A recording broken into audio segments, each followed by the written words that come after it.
So, hey guys.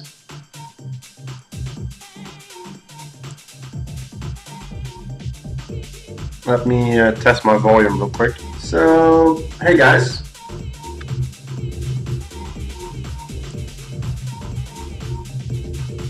Let me test my volume real quick. So, actually, I have to pull down my volume a little bit.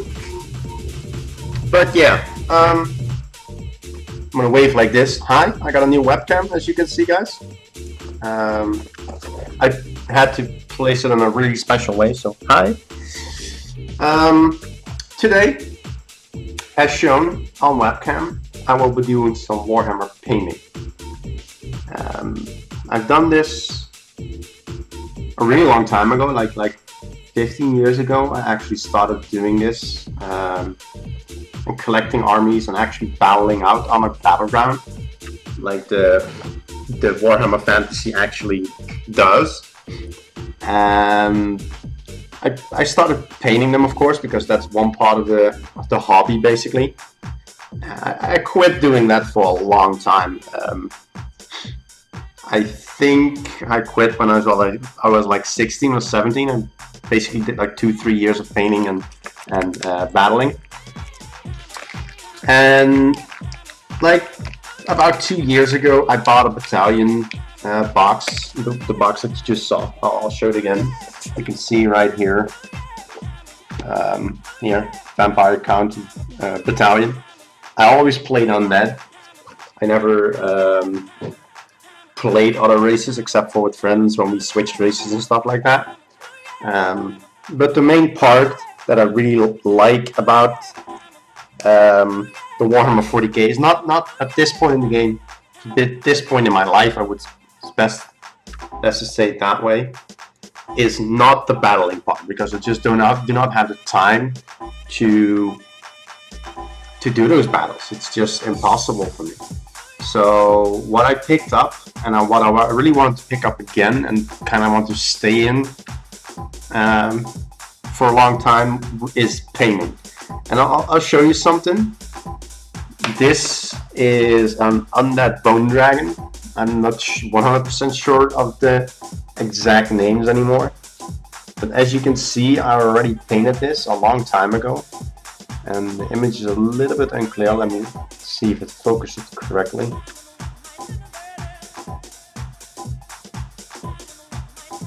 Yeah, it has a hard time focusing, so let me pull it back a little bit.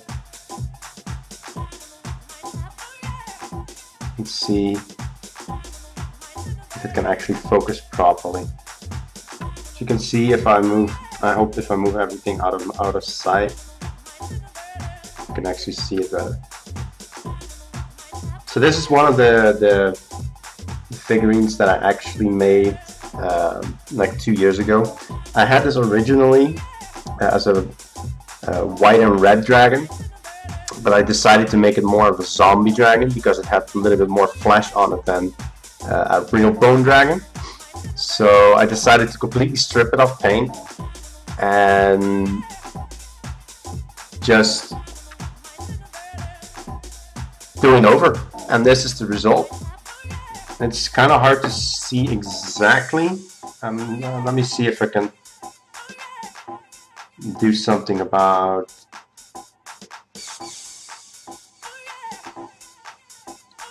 maybe the resolution.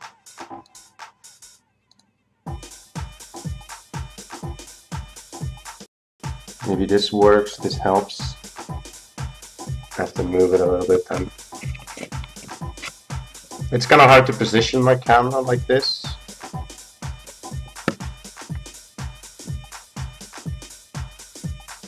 Still not really getting better in that regard.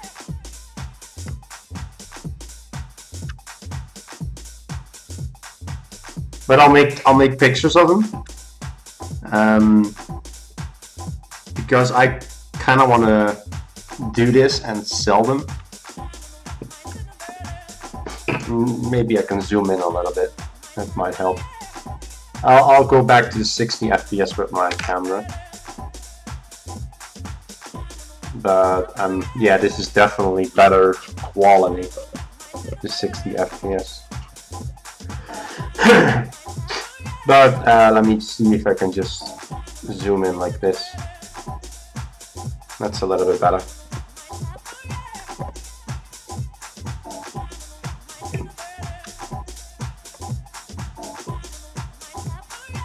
So you can see the colors, you can see the way I highlighted it, the way I shaded it, I think. It's not amazing detail that you can see over the camera, but this is one of my first that I did again 2 years ago. So like I said, I picked up a vampire count battalion set, which basically means you got your basic skeletons, right?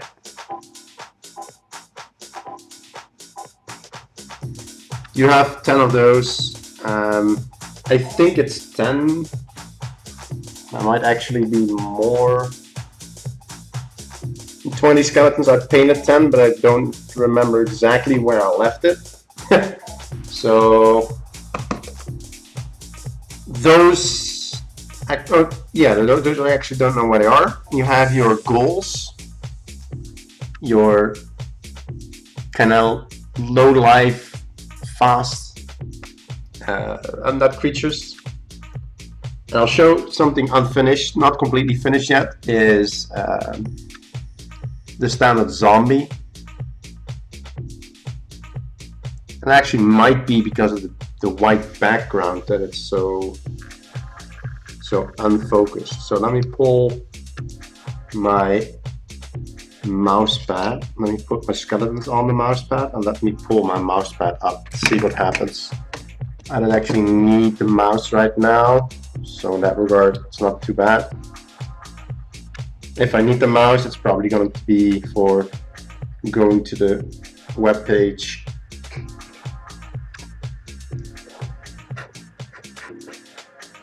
Actually,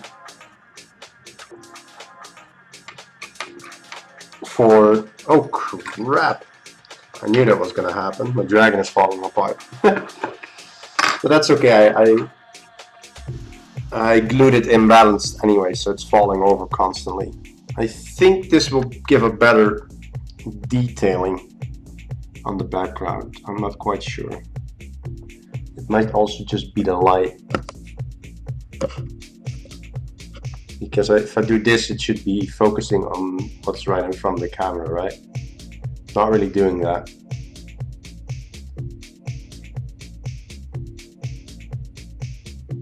So I'm not quite sure what's going on there. Yeah, this is something I've been doing for, well, I want to be doing again for a while. I want to finish up this battalion and see if people are interested into buying my painted figurines, so to speak, and put this as part of my esports career. Basically to fund my esports career. That's the best way to put it. So what I'm gonna do today, let me take out this figurine. This is from the chariot. It has like a whip. It's like a skeleton, raids kind of stuff.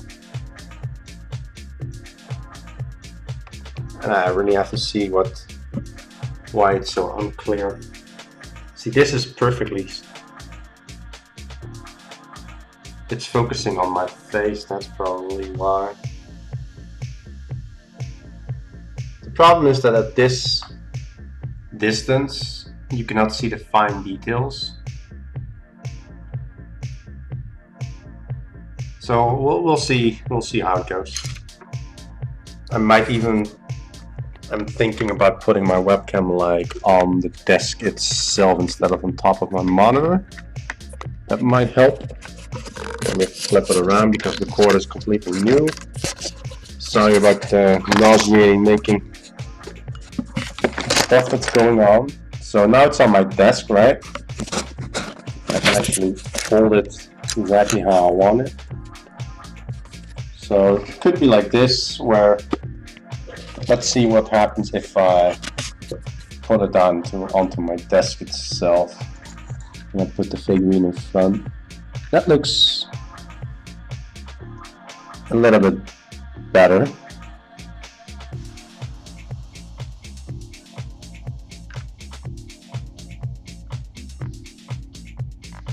So it's focusing on my hand, right?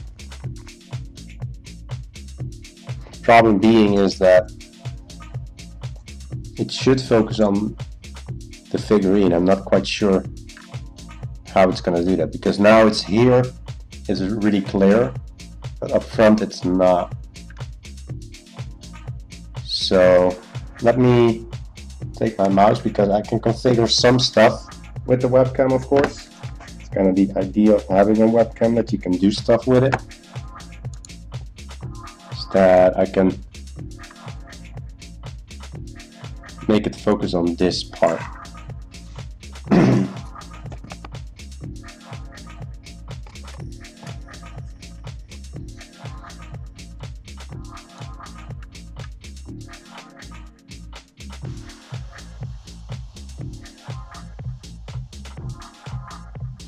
Yeah, that's more like it. So now you can actually see the figurine itself with the detailing. This is one that's not done yet. I haven't really done much in regards to adding lots of depth and highlights to the cape and to the hoodie and to the sword and to the internals of the skeleton chieftain, I would say. So it definitely has some depth to it, but it's definitely not done yet. It definitely needs some more work to be a little bit more explosive in colors, because now it's really bland. As you can see now, the cape here is still more or less one color. So I really have to get some more color into that to bring up the colors a lot. So what I will be doing today, and again I need to refocus my camera a little bit and readjust the sharpness. This is the chariot. This is one piece of work that's a lot of work. And I'll show you all sides, because as you can see I started it, but it's nowhere near done. Like, this is seriously just the beginning.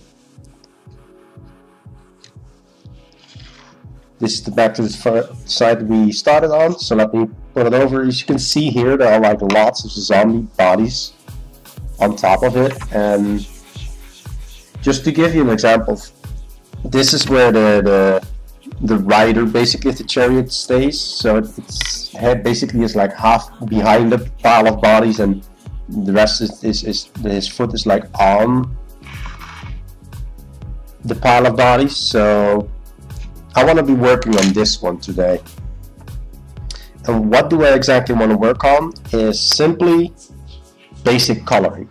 As you can see, the first thing that I did is figure out exactly how the bodies are stacked, so that I don't paint one body like two different colors. Some bodies are like from left to right side of the chariot, completely hung over, but then on the bottom side, like here, right to the top side of my finger. And that really caused me some troubles at the start, because I really had to figure out how they actually fit in together. That took me like at least 2 to 3 hours to figure out exactly those colors. And like my other zombie battalion that I have, like the 20 other zombies that I had, I painted these pink, purple color, blue, and I added one extra dimension just to highlight the color a little bit more, and that's green. And I took green with the zombies that had like really funky hair. I don't know why, but I just picked those. So the most important part is that you stick to a color scheme. And I like when I see a whole army like on a battlefield, right? I like to see some sort of unity in colors, so that it's not like one big mishmash of colors together, and you know, that it just is a good one. So now I focused it on closer by so I can show you guys details. This is perfect. This is good. So I might have to turn my camera a little bit just to give you the full range of what I'm doing. So what do I have? What do I need? Simple. I need brushes. As you can see, I have a whole lot of them. I'll show them all together.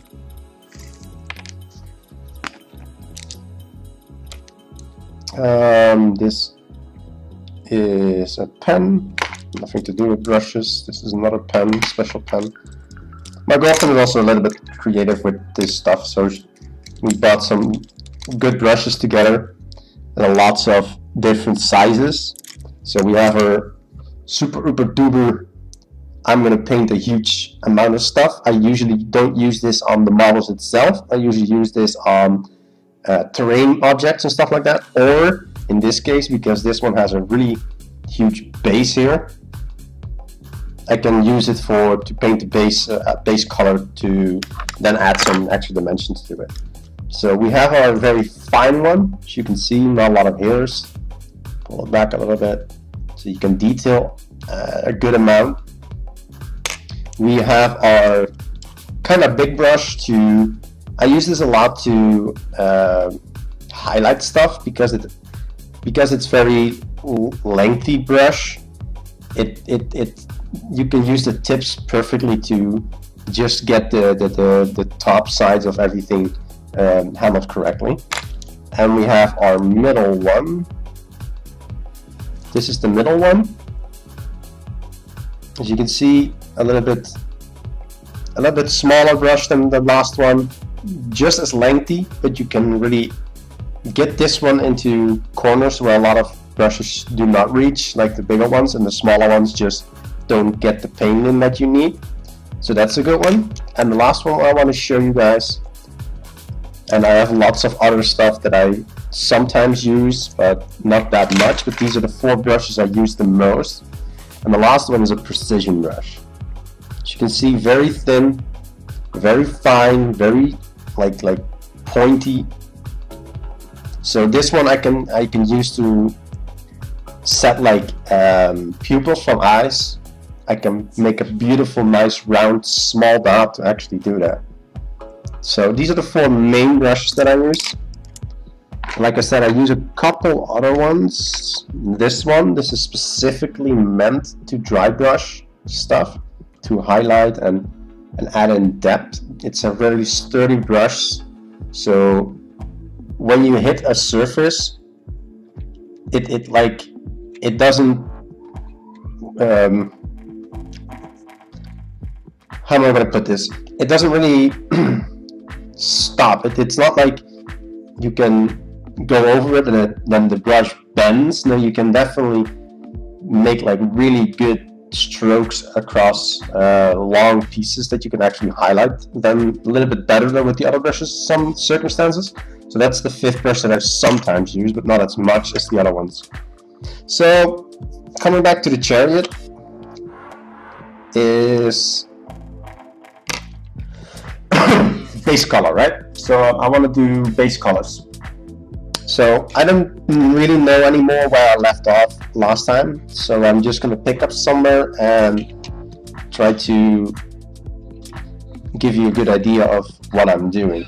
The only problem is, of course, is showing you exactly what I'm painting is kind of difficult, so I have to think about exactly to do that. So be right back, I have a phone call real quick.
Sorry about that. So, like I said, I mean, I'm gonna have to see exactly how I'm gonna show you guys exactly what I'm doing, because I want to be painting without actually hindering myself, so I need to pick it up a lot of times, and then you can only see my hand. So let me see what I can do here.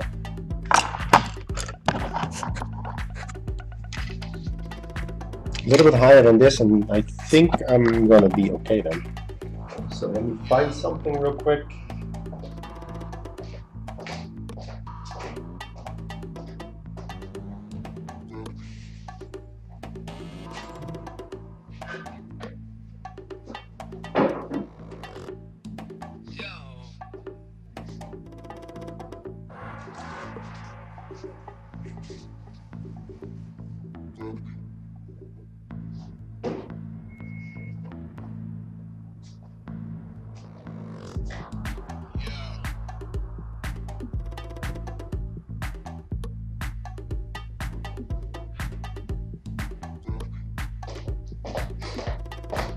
I took another book, so let's see if I raise it with this.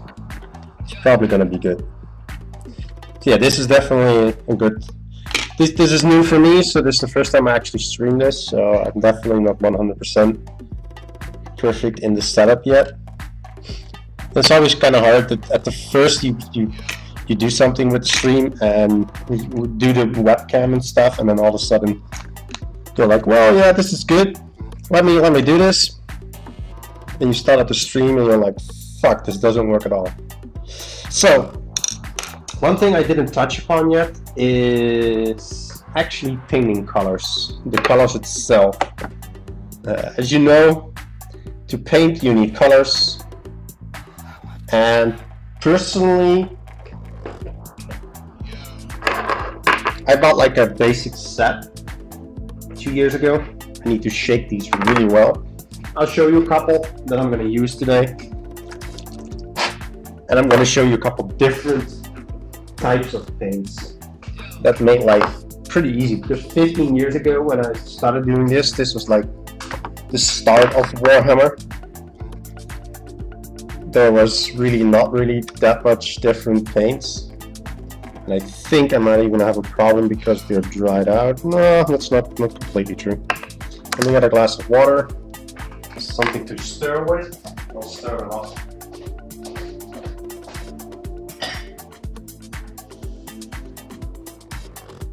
So you need a cup of water. My cat is going crazy every time she hears me or my girlfriend taking water. So that's kind of weird, but she is just weird like that. It's fine. I have some just regular toilet paper because it soaks up a lot. And like I said, I need to stir all the paints basically once, because they kind of set a little bit in. They are a little bit thickened, but not like overly thickened. That's the one good thing about Games Workshop paint. It's really high quality. As much as people like to a lot of time hate on companies that release their own paint because they want to sell more of their own stuff when you do play some of their games, when it comes down to Games Workshop, their quality in paint is actually extremely high. Most of the people that play Warhammer Fantasy and paint the models actually use Games Workshop paint. That's how good quality it is. And when you have most of the community behind your paints. So I'm just gonna have to see how I'm gonna do this. I need something to throw this on. Let me put it in here for a second. And we'll be so my brown is done, giving it a good shake. And this is kind of boring for now, but this is also my startup session, so I really hope I will get something done. That's for sure. but I'm not quite sure exactly how much I'm getting done today.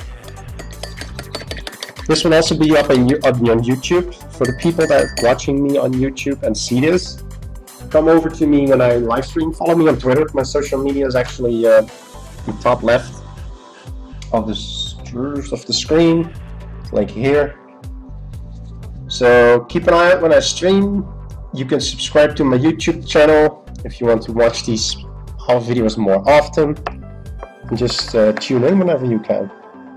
So again, I don't need that much, so I'm going to rip those two apart so I'm not like wasting a bazillion stuff. Always mindful of the environment a little bit, right? So don't waste if you don't have to waste. I mean, I have to use something to get these hard crusts out. So I'm using the toilet paper to scrape it out basically, because I don't want to have them in my paint itself. But I don't need like a full-blown tissue to do like 2 centimeters worth of paint.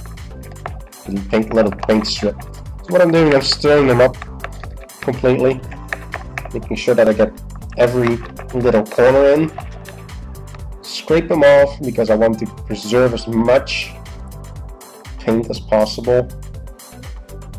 Because even though this is like Games Workshop paint, and you know what, the quality is really high and the price is not cheap either. It's like $3.50 or €4 for a small pot of paint, which you, in retrospect, you do use it for. Even if you're really active and you're doing it like painting daily, you're going to be using one small jar for a full year. I'll show you one jar. This is one. Like I said, it's not like a huge amount of paint, but you also don't use that much. So this is normal paint. This is Sunburst Yellow, one of the colors of the Games Workshop. As you can see, bright yellow. It gives a really nice, almost glowy touch to the yellow. That's why it's called Sunburst Yellow, because it's a pop in color, and you see that it's really vibrant and alive, that color. And we have a different type, and these don't dry out. If these dry out, it's probably going to be more like 10 years that I didn't use them. These are washes. This one is Gryphon Sepia, it's like a brownish color.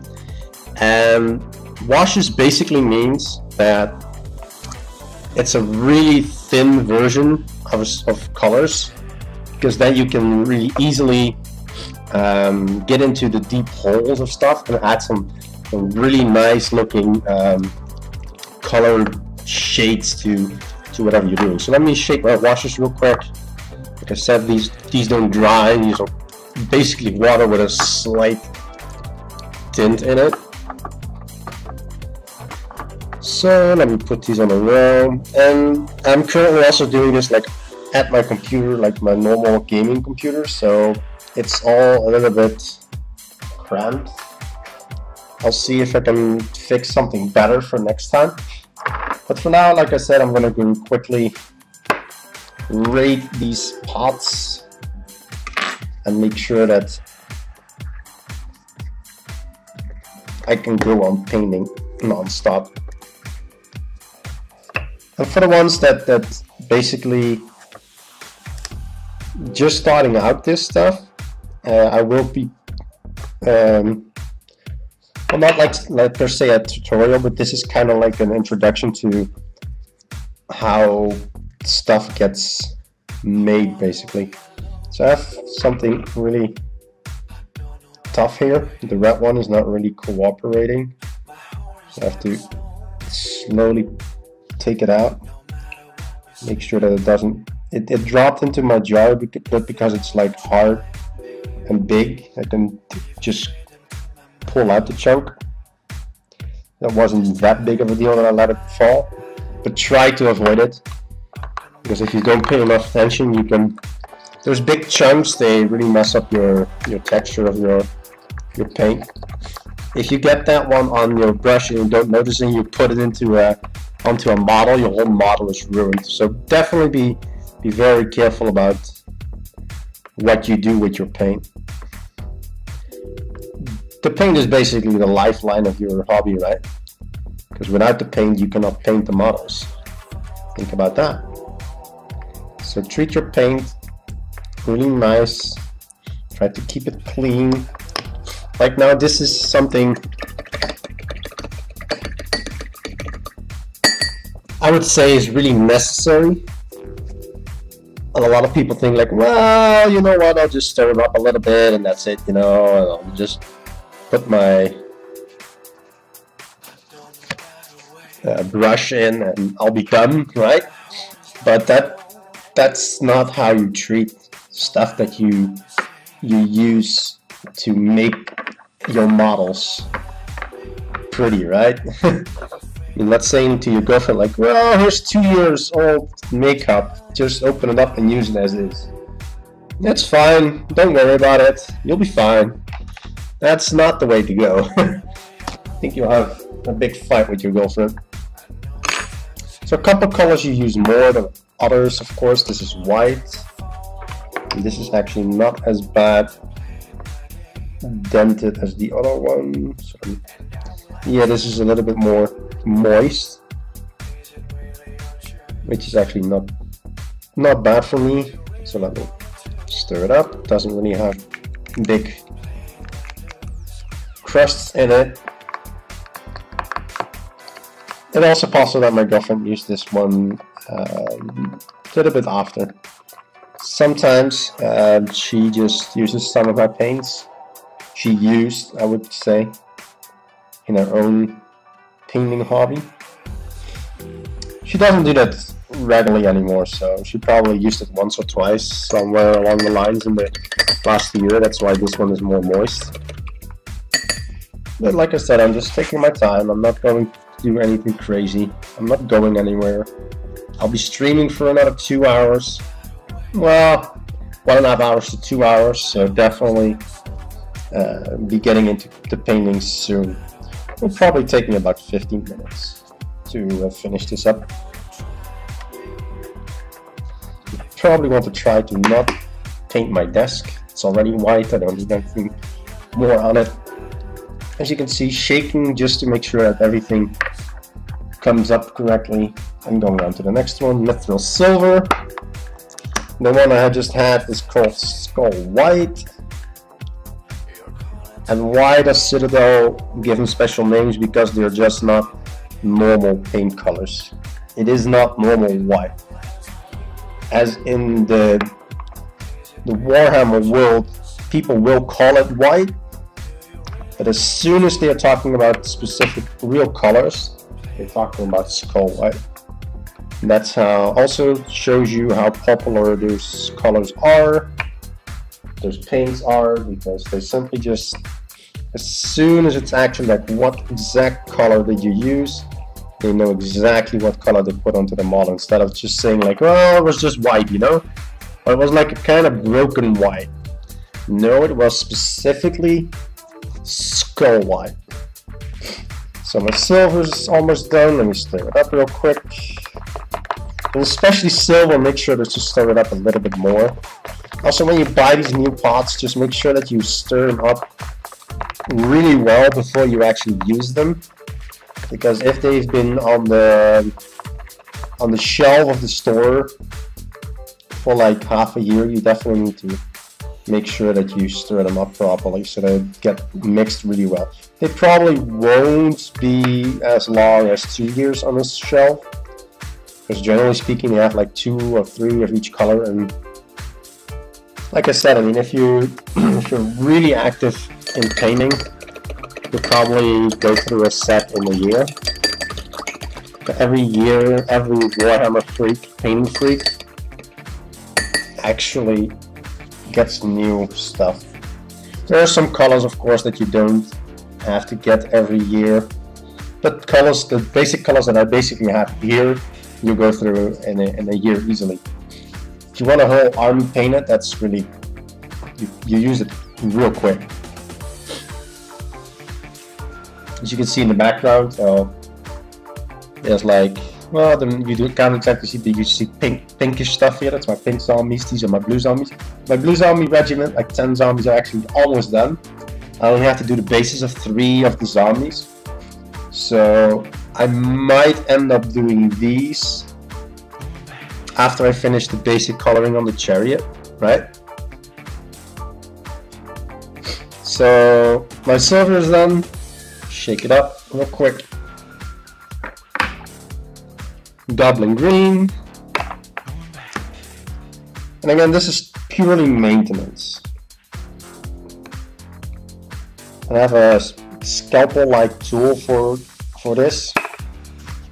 It isn't designed for it, but it's used for it really well. On one end I have like a scalpel-looking thingy, and on like a scoop. So with the scoop part I actually stir it, and with the scalpel I remove the excess paint off my jars. Stir it up completely, all corners. Make sure that and that's why this one is also good, because you can really scrape into the corners. You don't scrape off plastic, because the plastic is too hard for that, but you can definitely, you know, scrape off the excess paint that you have stuck in the corners that are sunken in a little bit more. So this one is done. Now, as you can hear now, I'm cleaning this after every jar because I don't want to have colors mixed up. So I don't want to have green in my white. I don't want to have silver in my green. So I'm definitely taking care of everything, like basically like a surgeon, right? So this is Lich Purple. It's one of my favorite colors. It's really vibrant, beautiful, almost velvet-like purple. I really like this color, and I think that's my zombies are who are actually washed with a color, not painted. That's giving them really a lot of highlights from the start. That's something I really want to do with the undead more. Is instead of going for a solid color and then starting off to highlight, I want to make the base color already like highlighted, because then this one actually has a lot of clumps, because then I can work off of a highlighted base character basically model, and that works so much better. So I scraped off all the excess of my purple. Let me stir it up a little bit. I have 5 more jars to go, and then I'm going to go on to the painting itself. Again, sorry for the delay, but I really wanted to show this on stream as well, and for the YouTube viewers as well, that try to prepare for what you're doing. Just don't just go and do stupid shit, because these models and the paint combined is kind of expensive, so you don't want to fuck up everything by just being careless. So my purple is done. My Lich Purple, shake it up, clean my scoop, and after I clean all the jars, I'm going to take new water. My water is actually completely filthy already because of the amount of paint that I'm actually putting in there with all these cleaning. So let me put this away, grab a couple new pieces of toilet paper. And like I said, I use toilet paper, it's cheap, it absorbs perfectly well. So why not, right? Let me pour a drink real quick, because I'm thirsty as well. And there's a good possibility, by the way, that I'm tonight, so it's Wednesday the 30th of May, in about 4 or 5 hours from now, and I will be streaming some ladder as well. For those watching on YouTube, I'm a StarCraft 2 player. I'm Master Protoss, and I stream my ladder with commentary and webcam. You can see my keyboard. my virtual keyboard so you can see my keystrokes while I'm gaming. So if you like that, come check it out. Leave a follow on my Twitter, on my Twitch TV, if you want to know when I'm going live. And hop into the chat if you want to interact with my other viewers. So this is black, Chaos Black. And again, it's not normal black. It might sound normal black, but it's not. Chaos Black it has just that touch of depth to it. If I put this one next to, let's say, a standard wall paint or whatever, wood paint black, and I put those two next to each other, you'll see that Chaos Black really adds depth to it while still being pure black.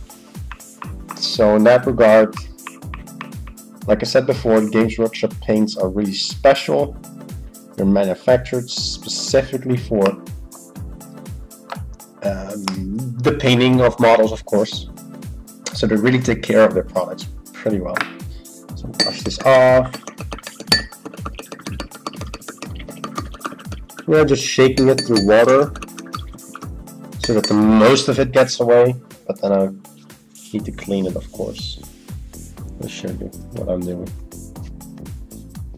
And after this tool that I have, I'm not really going to use it anymore. I use it sometimes, use it for the base, like if I'm pushing like grass underneath and make sure that everything sticks correctly. That's what I use it for normally. And I'm not going to work on the base today. So that's definitely not what I want to do. So this one is also really nice color, Enchanted Blue. As you can see, it really has a vibrant blue color. Enchanted Blue. After this one, 3 more paints, and then I'm going to start painting. So let me scrape out the inside, let me scrape out the outside. Let me see if I can show you exactly what I'm talking about. You can see here that, I'm not quite sure if you can see it, but this is like soft, and of course now I'll hold the jar a little bit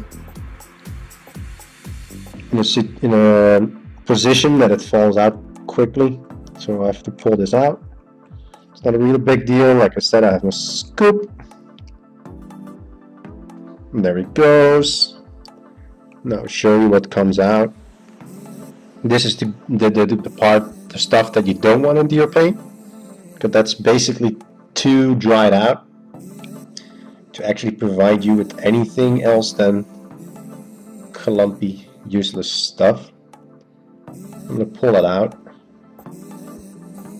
It's a lot, but then again, like I said, the paints are, you don't use that much. So in that regard, it's okay for now. You'd rather have good paint that you might have to buy a new bottle like a month earlier than that you fuck up your paint and you want to buy a new jar now, right? So again, I'm mixing it. See if you can see it. Just mixing it correctly so that everything gets mixed properly again. I'm going to scrape it off because I don't want to waste good paint.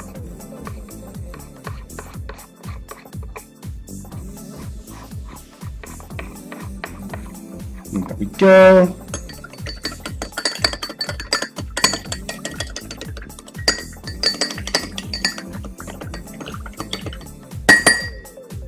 Again, clean it up. 3 more jars, 3 more pots, and then I'm good to go.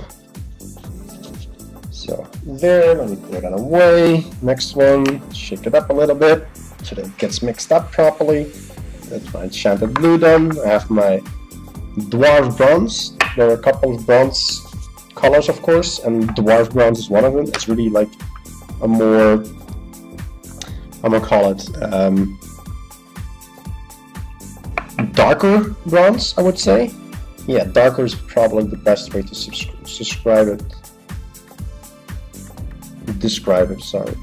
So this one actually doesn't have any clumps in it, so I'm just gonna mix it up. making sure that, yep, that's looking nice and fluid. Again,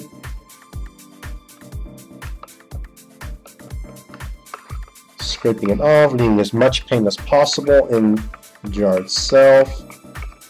Close it up, shake it, putting it away. 2 more and I'm done with this.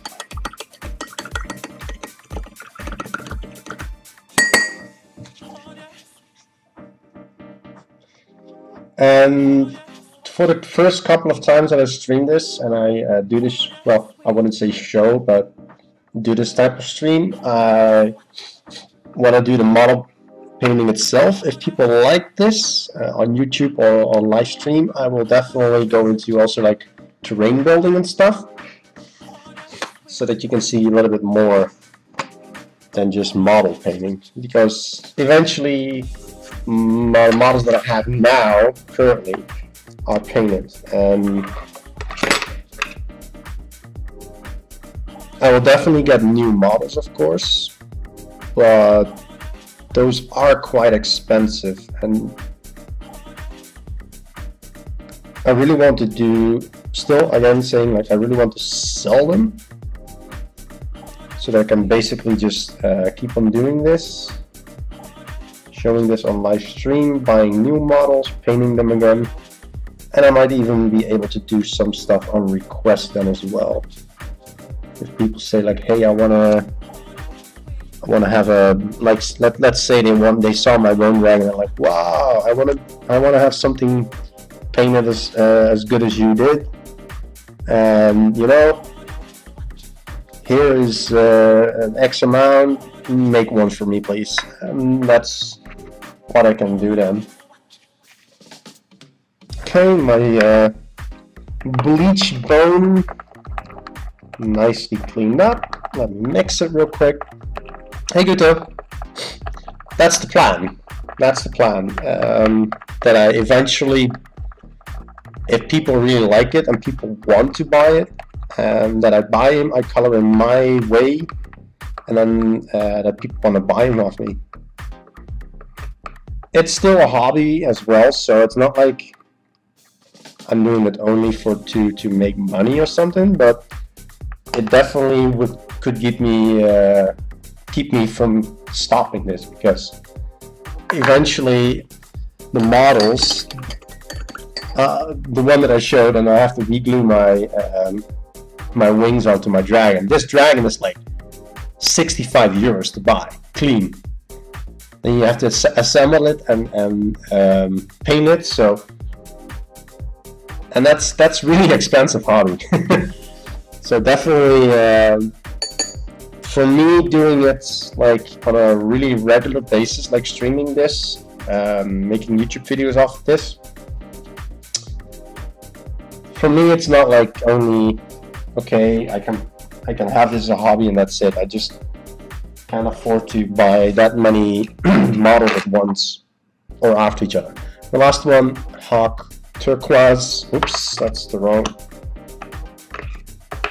Clean it up. Again, jar, my scoop. Scoop out the hard stuff, the gooey stuff.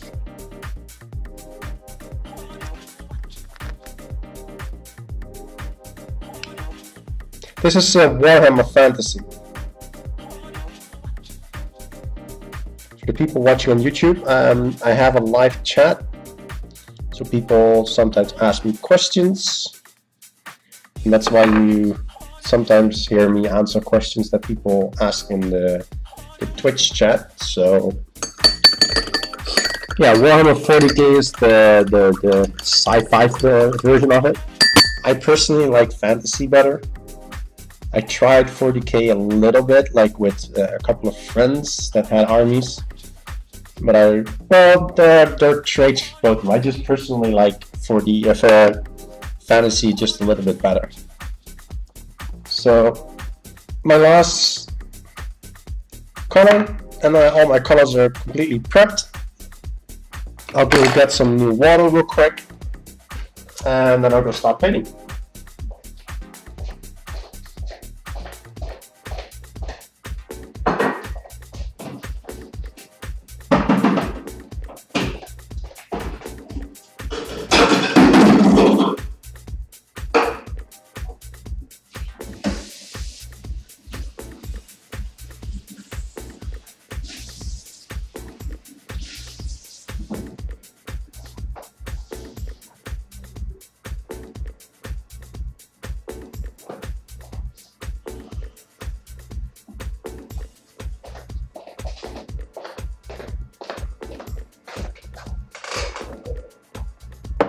So how's the StarCraft 2 going, Guto?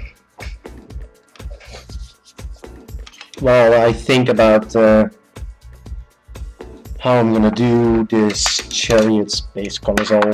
What I'm gonna do, if you can see the back right now. You can see here the torches are not painted yet. These details are not painted yet. These spears are not painted yet. So what I'm gonna do is think about exactly how I'm gonna do it. I have some iron already.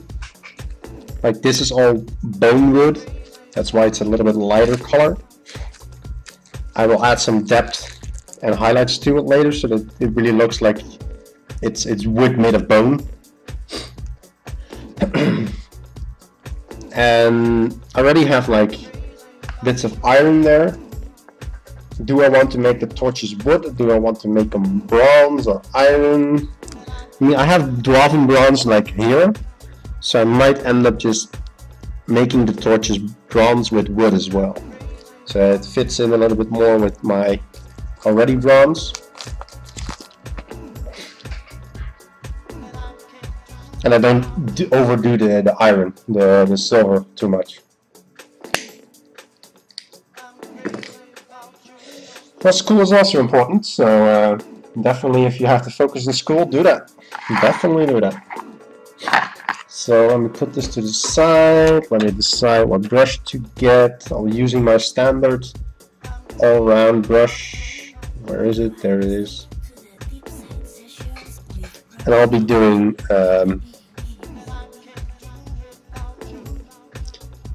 this is gonna be wood. This top part will be bronze. This bottom part will be bronze. And I'm gonna worry only about the torches for now. So let me get bronze out, dwarven bronze. It's close, I know for sure.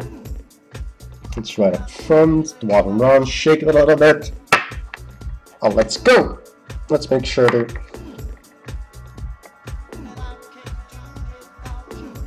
put some paint on my brush. Like I said, I'm gonna be doing the top, and is this. I'll be doing bronze. And that has like skulls in it, so I'll probably detail them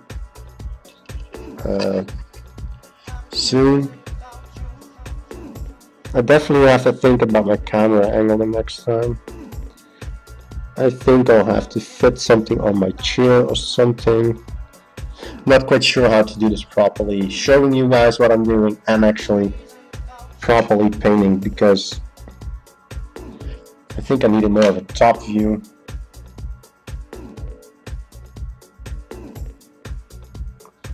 So definitely have to, because I need to paint like this, and then you can't really see what I'm doing. Let me raise my webcam.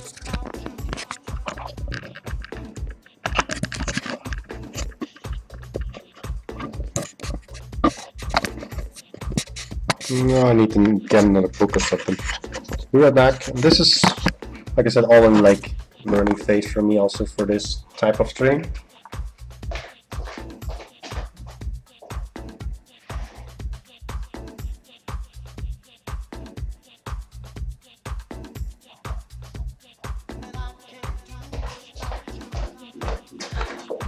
I mean, I see stuff on YouTube with like painting a couple things or making like drawings and stuff like that, but you know, it's not that easy to actually fix it up.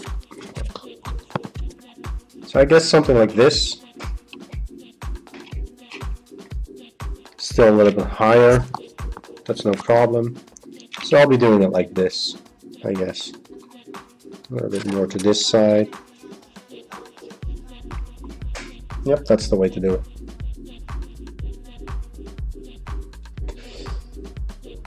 So take my brush again.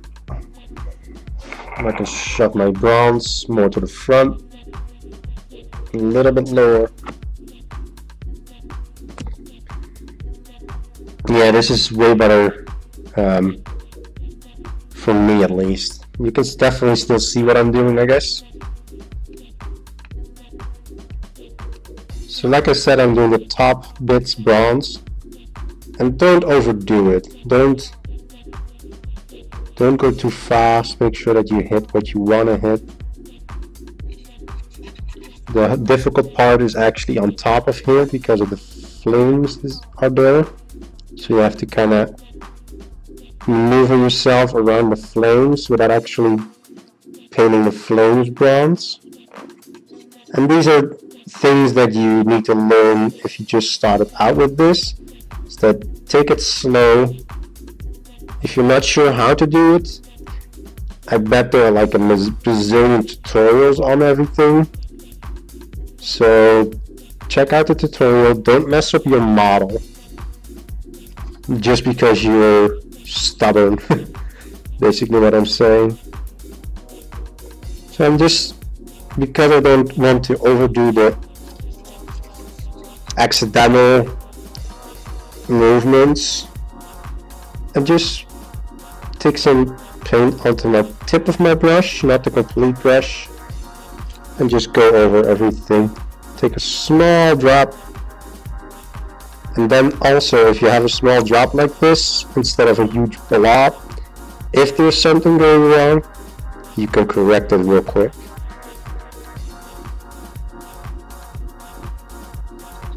So then you don't have to worry about correcting like a bazillion things at once. Like a huge blob onto your flame, that's definitely not the way to go.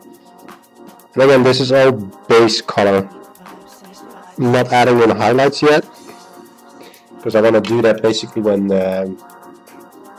my base colors are done. That's when I'm going to start on adding highlights and washes. So that's something to notice, that it's hard to do half base color and then highlight because you cannot see the big picture of how it's actually going to be. So when you're painting a model, start out with the base colors so that you know exactly what colors everything is, and that you can pick your highlights. And as soon as you have your base colors done, you'll notice that you might want to basically fade away some colors a lot more than you would have done if you didn't have the base colors done. Or just make sure that a couple other colors are way more highlighted because the color is too prominent. So you want it to be as bright as possible just to make sure that it pops out, but it doesn't overwhelm other portions of your model.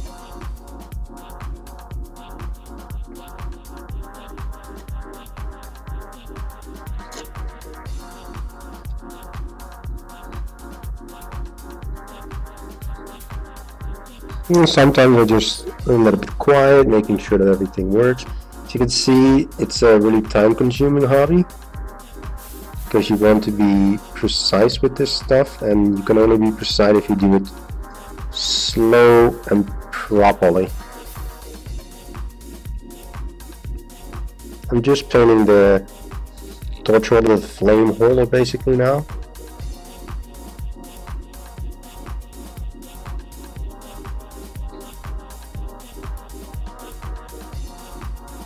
By the way, I hope you don't hear any reverb of the music because I don't have a headset on at the moment. I think you might hear something in the background, but my speakers are like super close to my to the webcam and the mic that's built in. I removed my old mic. It was like a standalone mic, but this webcam has dual stereo microphones built in, so I was like, well, that's a lot better than most standalone mics, so why not use it? Crap. It's not that bad if you paint over parts that are not painted yet, because you can fix that real quick by just painting over it, right? So this is hard, you can barely see this.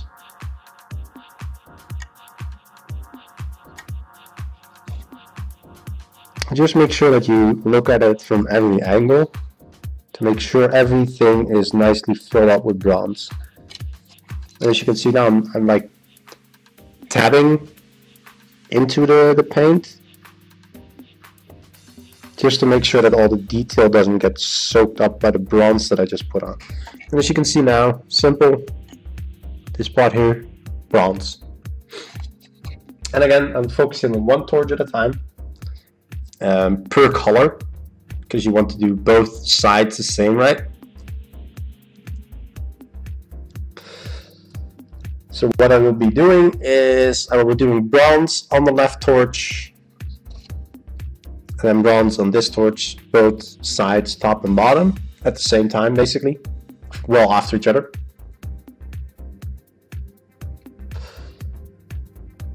And now I can see that the spears and the spear heads are actually already silver, so I don't have to do anything about those.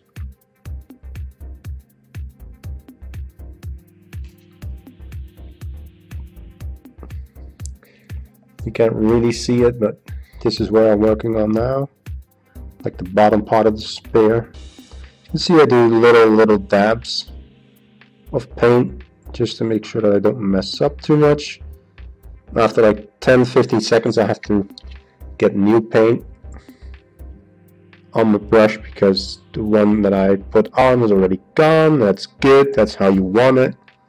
You don't want to be painting with the same paint on your brush for like 2 minutes, then you just added too much. I'm doing this really careful because this is a really small area that I have to work with. Like my brush would not fit through, so I'm really using the tip of my brush to get through all the sides. So one torch done, second one. And I'm going to start with the bottom one, just to mix it up a little bit.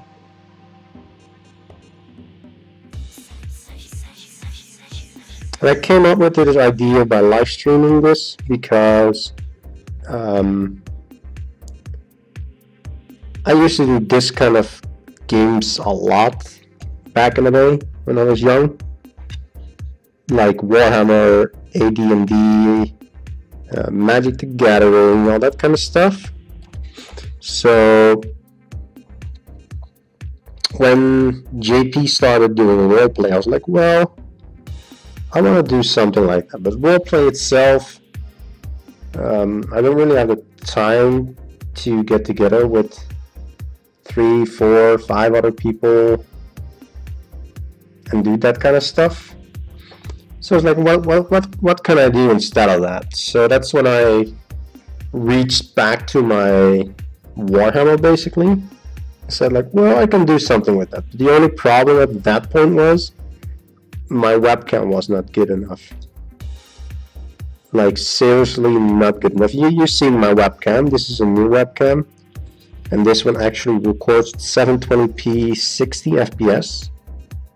My former webcam did like 640 by 480 resolution. That's like 240p. And did it like 5 FPS. So this is a huge upgrade that I just bought. Me and my girlfriend both got like in the Netherlands and May you get like holiday money. Like your employer saves up every month 8% of your salary and pays that 8% that they saved up in May. That's when most of the people, well, you know what, the summer is starting, you know, spring is here, people are getting in a good mood, they're looking forward for a summer holiday, that kind of stuff. So that's when most of the people are in the mood to go on vacations and stuff. So what does Netherlands do is when they pay out like a full year's salary in May on top of your normal salary, people start booking holidays. And the good part about it is that people almost are compelled to actually go on a holiday because they got the amount of money. Me and my girlfriend use it generally speaking for other stuff. So it's like a standard, it's like a savings account that you don't have to worry about. We use it generally speaking for large purchases and a couple of stuff. We make money, we set apart money for like I got 200 euros, she got 200 euros, and we don't care about what the other buys. They can buy with it whatever they want. So what I did is I bought a Logitech C920 Full HD webcam, and I saved up the rest of my money, and as soon as I get like a couple more people that are willing to, let's say, donate like $5 to me, I have the money to buy a new keyboard soon, because my keyboard is absolutely going bonkers on me. I have keys that are like, I cleaned the keyboard once that I have now. It's a Razer, I can't even remember the name. It's not a mechanical keyboard now, but I want to have a mechanical keyboard the next one, so I'm looking out for the Rocket Wireless new keyboard. It really has all the functions that I want, all the extras that I want, and it has the option of getting in Cherry MX red switches. I want to have this as silent as possible and as light as possible, because I noticed that I bottom out keys a lot, so I have to learn how to be more gentle on my keyboard basically. So my torches are almost done, the bronze part.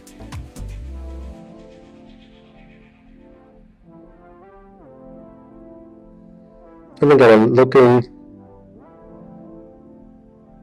at the bronze stuff to see if I didn't miss anything. So I'm looking at it from a different angle than I painted before, just to make sure that I don't miss anything.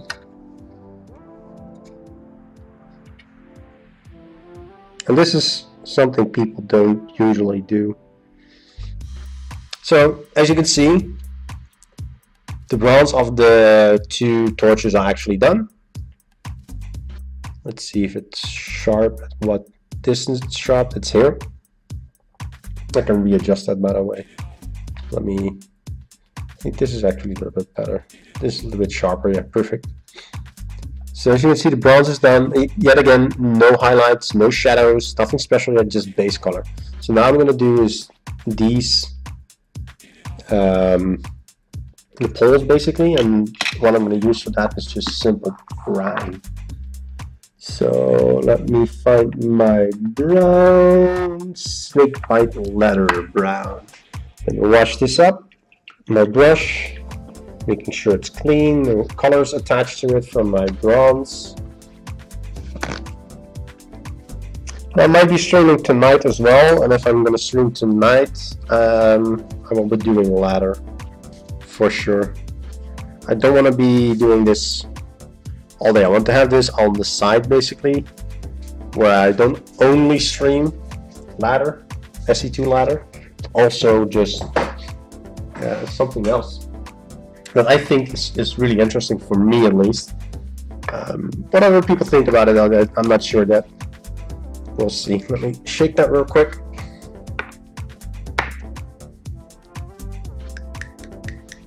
Making sure that most of the paint is back to the jar, and then you have, like, when it's opened up, you can just take the paint from here. That's the whole idea.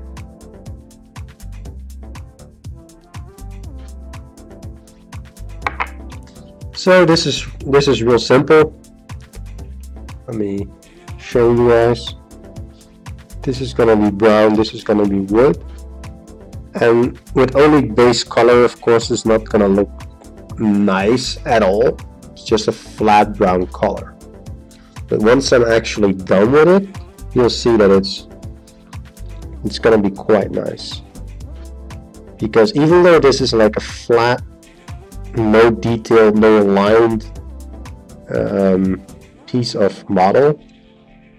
I mean, there's no curves in it, or I'm not quite sure of the English word for it, but there's nothing like wood-like in it.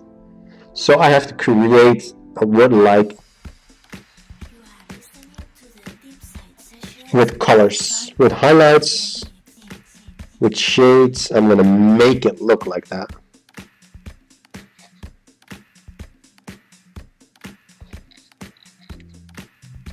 And again, this is not hard if you know what you're doing.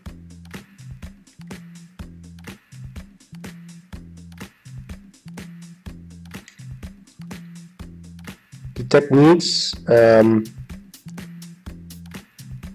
lot of the techniques you can just, kind of think about yourself. It's like, when can you see something when it's realistically? You can see shading, you can see highlighting, that kind of stuff.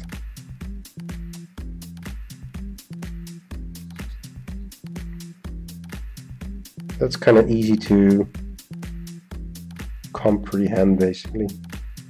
So I messed up a little bit. I'm going to take a little bit of tissue. And what I'm going to do is I'm going to make it wet. You can just do that with your mouth, with your tongue, real quick. Making sure that it's flat, and just remove the paint that you don't want on it. I'm not quite sure if I can show you guys this, but I'm going to do it with a brush. Actually, I'm going to take my detail brush. Just grab this paint and remove it. I'm going to have to do the model, go over it one more time after the base colors are done anyway. So just going to remove basically the parts that mess it up.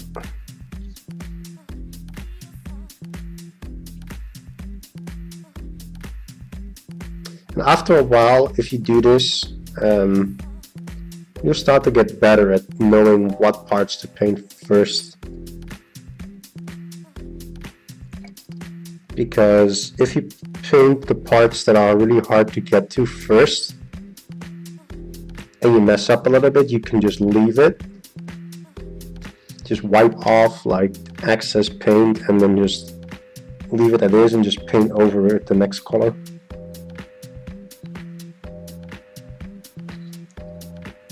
Not quite sure if that's like a professional way of doing it, probably not, but I'm talking about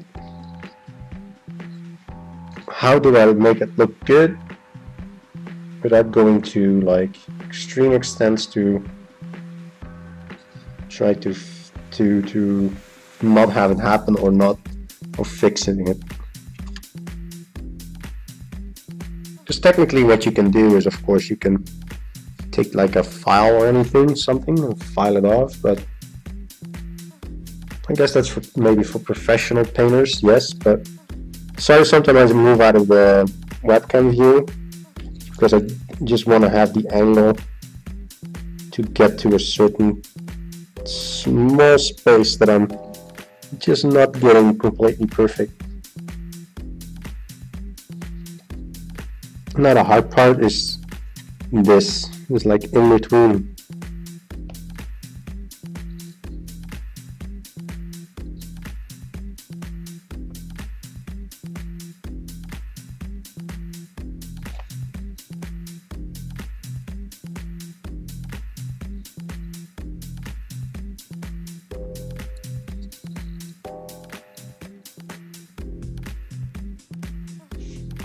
This one went way better than the other one. If you have any questions, just let me know. Hit me up on Twitter. Just tweet at me. Come when I stream to the next live session. Just comment on the YouTube video. That's all possible. I will read them. And as soon as I get into it a little bit more, I'll make sure to make a website so you can people that are interested in buying stuff can actually look at the pictures and high res and see pricing and stuff like that.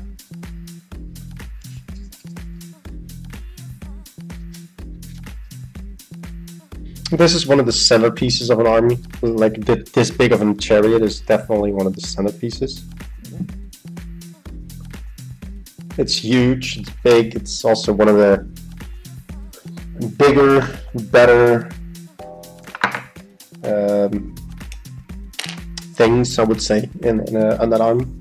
These are like more, these are zombies, ghouls, stuff like that.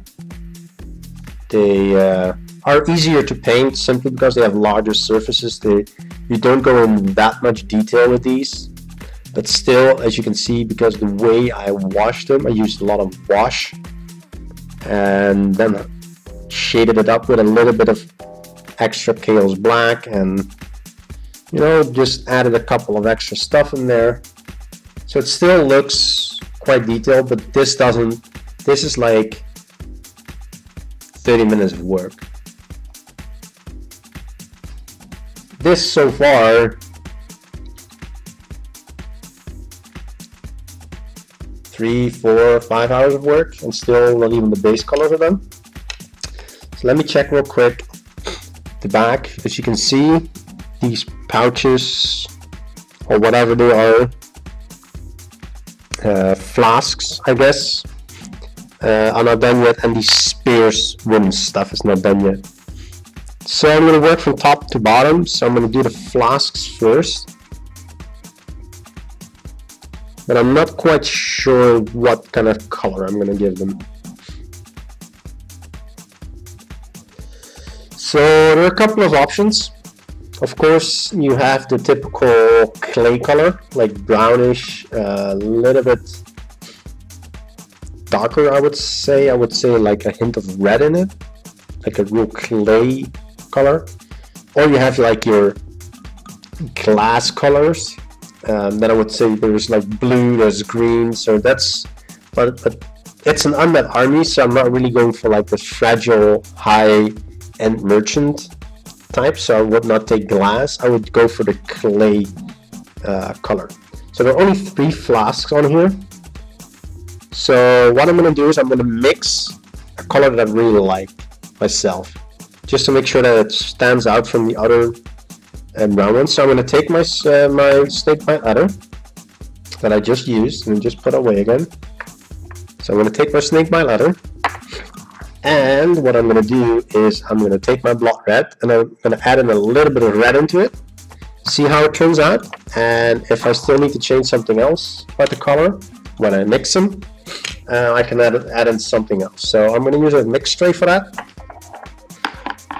and I'm going to take a drop of water, put it in one of the mix trays. Actually, I'm going to clean out those mix trays first before I do anything else. So I'll throw that away. So like I said, I'm going to take a drop of water. And why do I take a drop of water? Because you will be mixing, and because of your mixing, the paint gets stiffer.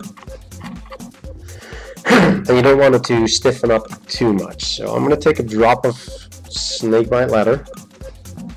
And this is where you use most of your paint, actually. So I'm going to keep that there. I'm going to take my red, and I'm going to slightly from the bottom take a slight hint of red.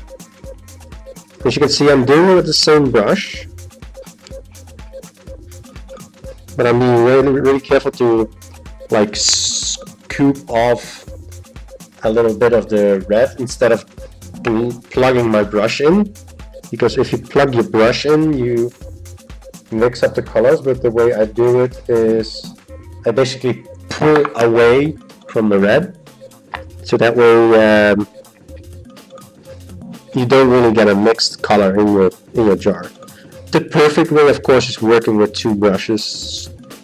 But I don't know, I've never had trouble with this. By the time you actually have a slight discoloration in your jars, they are empty. So in that regard, it doesn't really matter. So I mixed a different brown. You can't really see it on the brush itself, It's a little bit more vibrant, a little bit more clay-like brown. And I hope once I have painted this is really like more of a big surface, so in that regard it's not too hard to paint.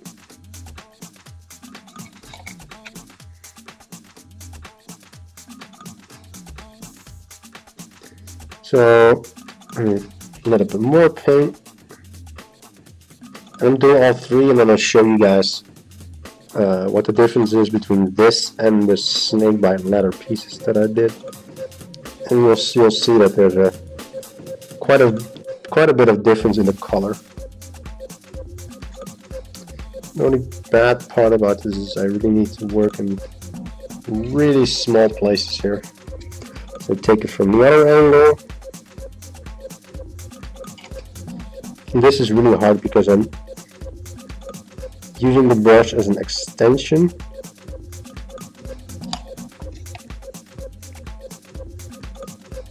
Of course, the more you extend stuff, the less precise you're gonna be. So I hope that I have like a slight smudge on my ropes, but that's not too bad because it's both brown and I need to shadow them, highlight them anyway. So as you can see, the difference between this glass brown and this wood brown. I just added a touch of red to this one. As you can see, it really brings out a clay color.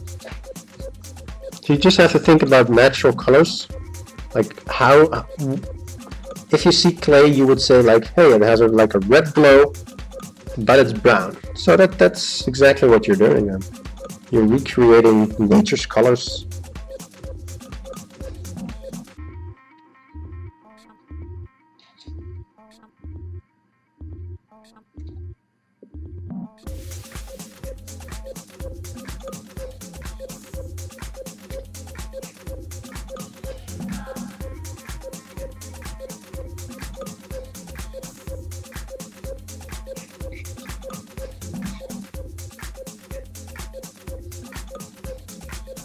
Because I just put a slightly bit of water, it's a little bit bigger surfaces, it already adds in some depth of its own. So I just have to finish it later with some highlights, like some basically where the sun shines. Like I need to figure out an angle, what's nice, and from that side on I need to start highlighting stuff.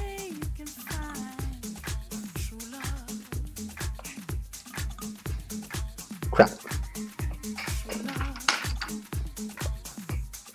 That one I cannot afford to leave it.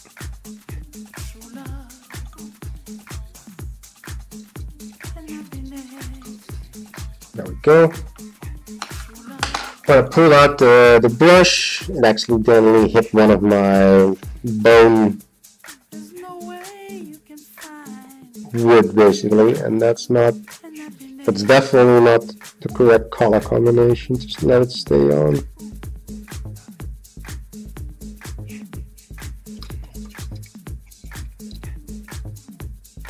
Make sure that all the white spots are gone.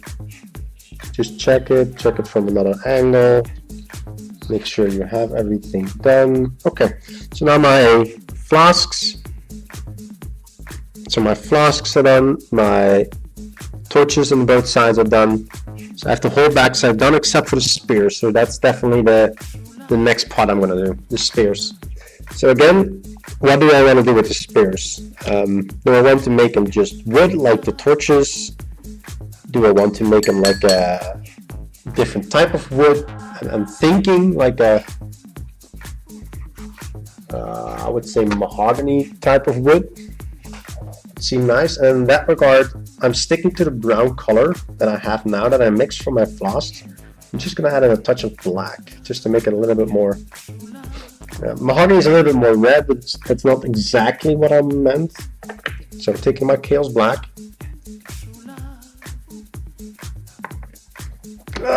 pushing it open, making sure that not too much paint on there, and actually did clean out my brush because I want to mix your color, even though I'm using the same color that I used before.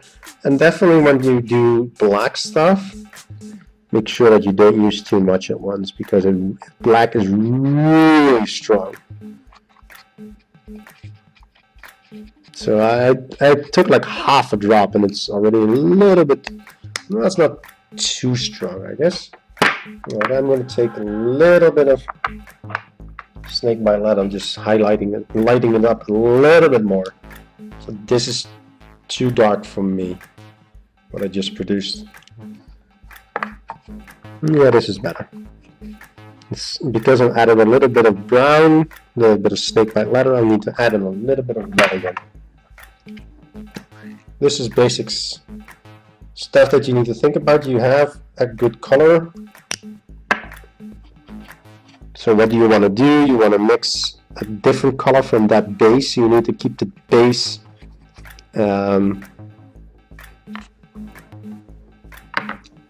whatchamacallit? Like the base colors need to be the same measurements, right? So if you put on 2 drops of brown and 1 drop of red, and you put in 2 extra drops of brown to get a better color than that you just made with the black, you need to add another drop of red to keep the same measurements of the color. So what I'm going to do here, and again, this is like simple touches what I do. I do not do crazy stuff. I just think like, well, I want to have this slightly different color, so let me make that color. And especially with stuff like this, you don't need to make like huge amounts. If you're doing big amounts of stuff, pick a standard color as a base color.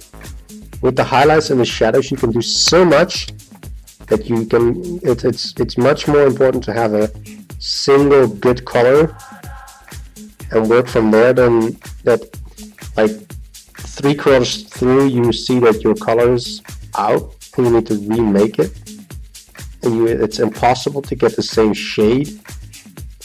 So definitely, if you do bigger stuff, stick to the original colors. But this is like, I need so little to actually do this that I can get away with this. And technically speaking, even if I didn't have enough, it's easy to make more of this. And then you just do it over. Hey Gwen, what's up? This is sorcery, kinda. If you want to call it that. This is Warhammer Fantasy.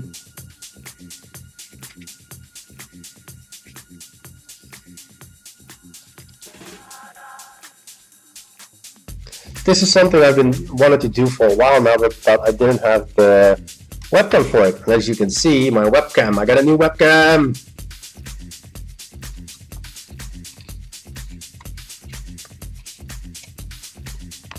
So then I messed up here, removed it from the part that I didn't want to have painted that color, and I can continue it. My steady hand is not as steady anymore. I just simply did not do this for a very, very long time. Like the mouse, the Razer Lachesis, good mouse. Better than the keyboards, I must say. Keyboard and mouse are the same age that I have, like 3 years now, I think. And the mouse is like insanely robust. Light, as nimble as before. And my keyboard is just worn. So the keyboard was definitely not the best quality. And cleaning the keyboard was horrible, horrible mess. I can tell you that.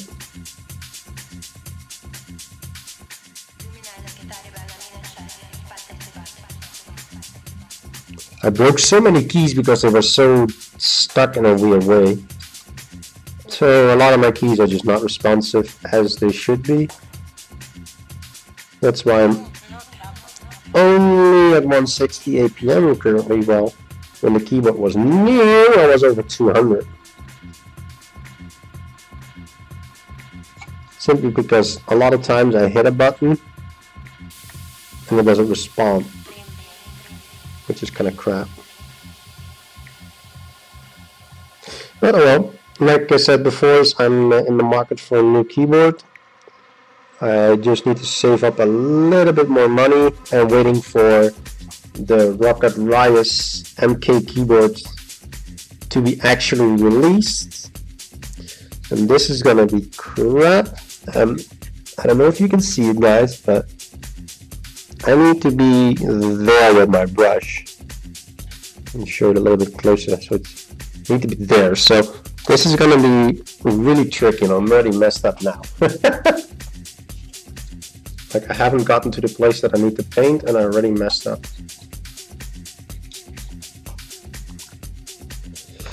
Let me try that again. I'm going to be quiet for a second because I need to focus here.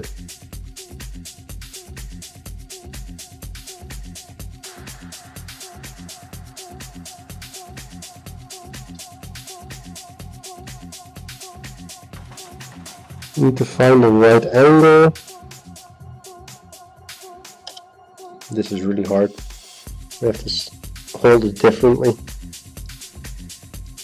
This sword is absolutely killing me, that's sticking out. This is not perfect at all. So some parts, this whole backside is glued on.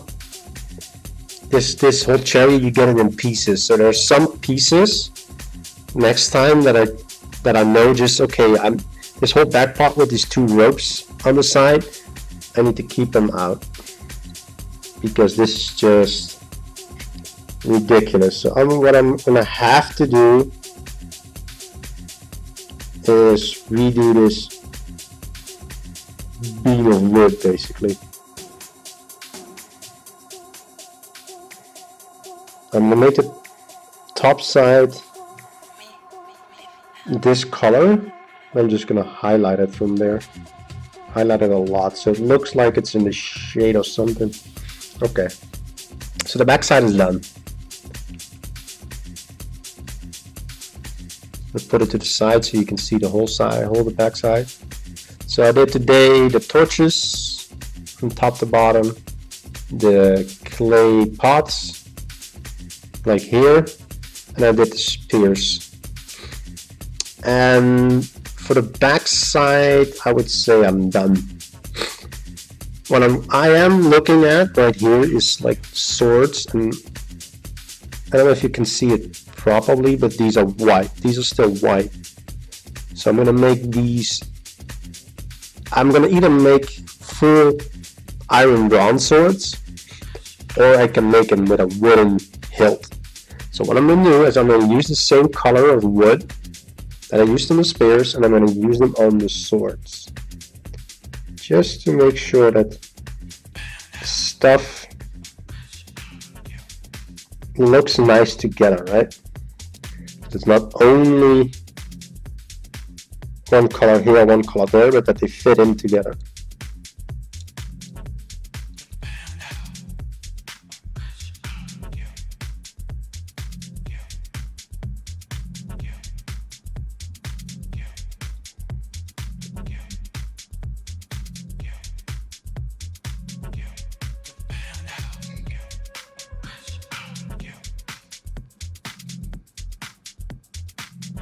Again, sometimes I'm a little bit quiet because it's really detailed in what I need to do, and I don't want to completely mess up. So I can see that I missed a couple of stuff here.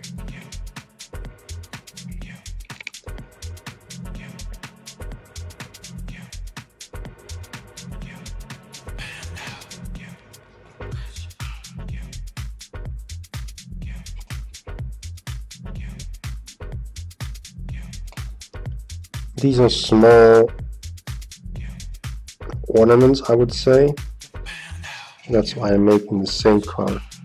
I will make them pop like with a good, nice highlight or a different color. But for now, I like the base color of having them brown, like the other wood. So my paint is a little bit on the dry side here. So I'm just adding a really tiny drop of water, just to make sure that I can keep painting with this color. I need it for another like good 5 minutes when I'm done with this color. There we go. And on this part here, it's gonna be nice if that's brown. And again, for the people that are just tuning in, I'm just doing base colors on the chariot.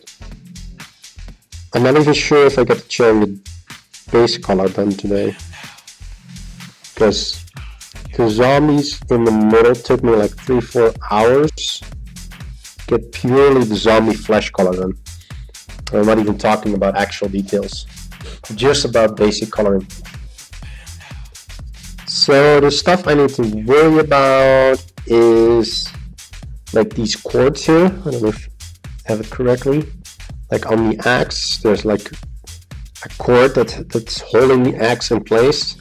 The same here, like an extra rope.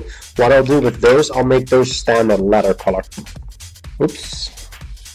I need to figure out a standard or something for my webcam where I can put it on, because now it's just on books. But I'll figure that out.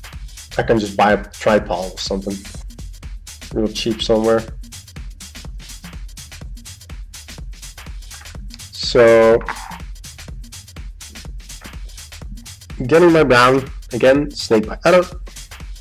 I shook it up perfectly the last time.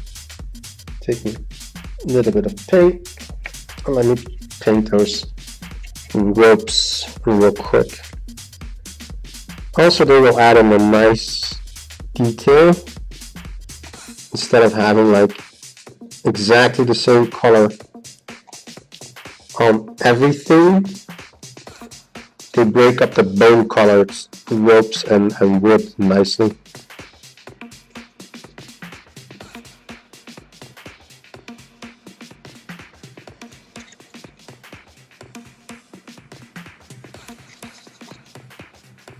Let's see, on this side you can't actually see anything, so that's kind of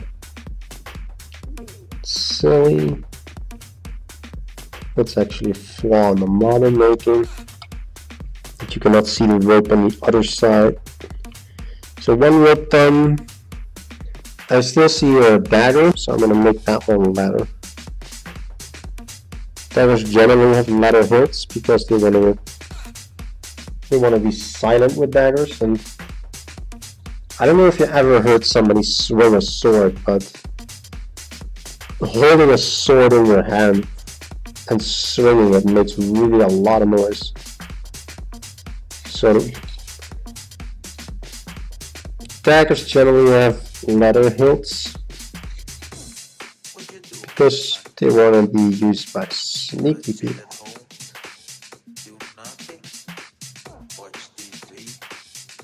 That's looking good.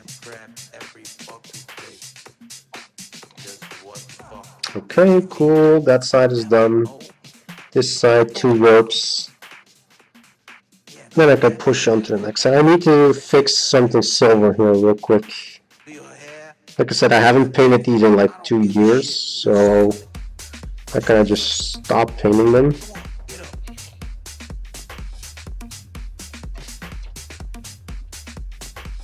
So I have to check the whole model just to make sure that everything is done as it should be. No, I just saw a mistake from 2 years ago, which I can fix rather quickly. So I'm gonna do that before I forget again. Like one part when you can, it's really hard to reach. But I think I said to myself, okay, I'm done for today. I'll do the reaching parts another time, and that other time never actually came. Because sometimes you paint so much that you have to take a break. You cannot do the small stuff. You go crazy if you do that. Sip the drink here.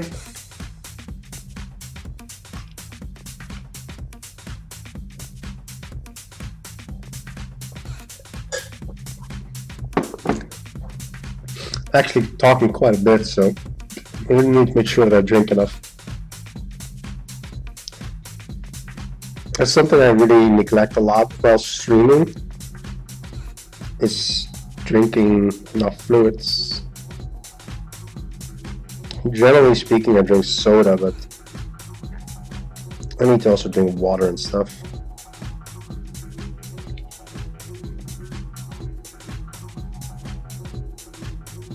There we go. Ground pot's done. And they will look more nice. They will look better once I highlighted them and really make them pop.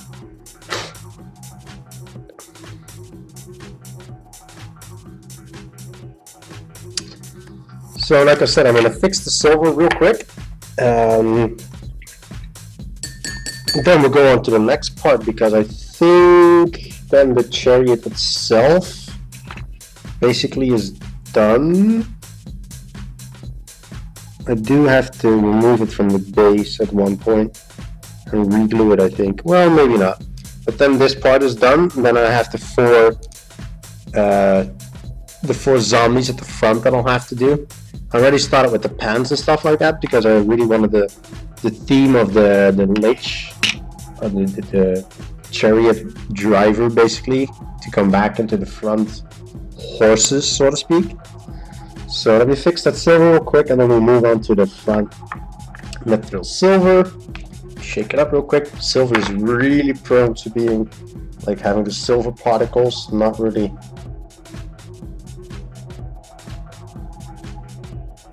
mixed into your paint, so really take care of your silver. So there's like a really small part that I saw. It's really like, needs like 10 seconds to fix. Maybe a little longer because it's really hard to reach place, but that's about it, you know. There we go. Make sure that I hit everything.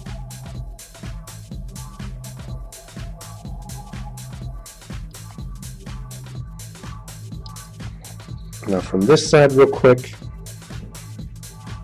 This is actually really hard to reach spot. There we go. Okay, done. Checking real quick if everything actually is done. I still see a small mistake that I left. And that's one with my mixed ground color, so I really need to get this done real quick. Get like a half drop of water just to make sure that my paint is basically wet enough to actually paint with, and I'll just paint over this small rope. And this is the reason why I check whatever I do a lot, because it's so easy to say like, well, I'm done, let's move on to the next part, and then, you know, you move down and then all of a sudden you go, crap, I forgot this, and crap, I forgot that. And all of a sudden you have to go back, mix a new color. We do a lot more than you wanted to do in the first place. So better to double check.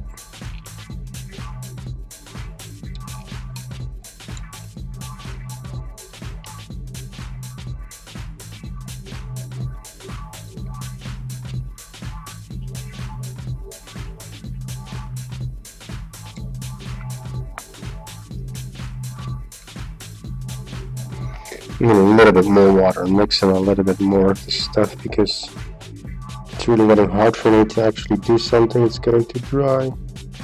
There we go. Much better.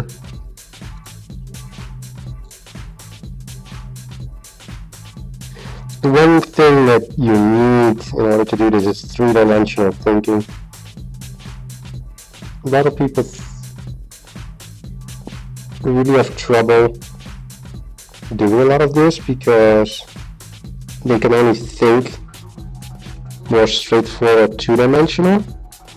And like now, as you can see, I'm looking from top to bottom, and I'm moving my brush through like 2 or 3 holes to reach where I have to paint. And that in itself requires some 3D thinking. If you cannot do that, you can learn, but it's not easy to learn. Yep, the backside of my chariot is done. Now I move on to the front ones. So, one thing about these models, and I'll show you something real quick. I'll put my brush into water, wash it out real quick.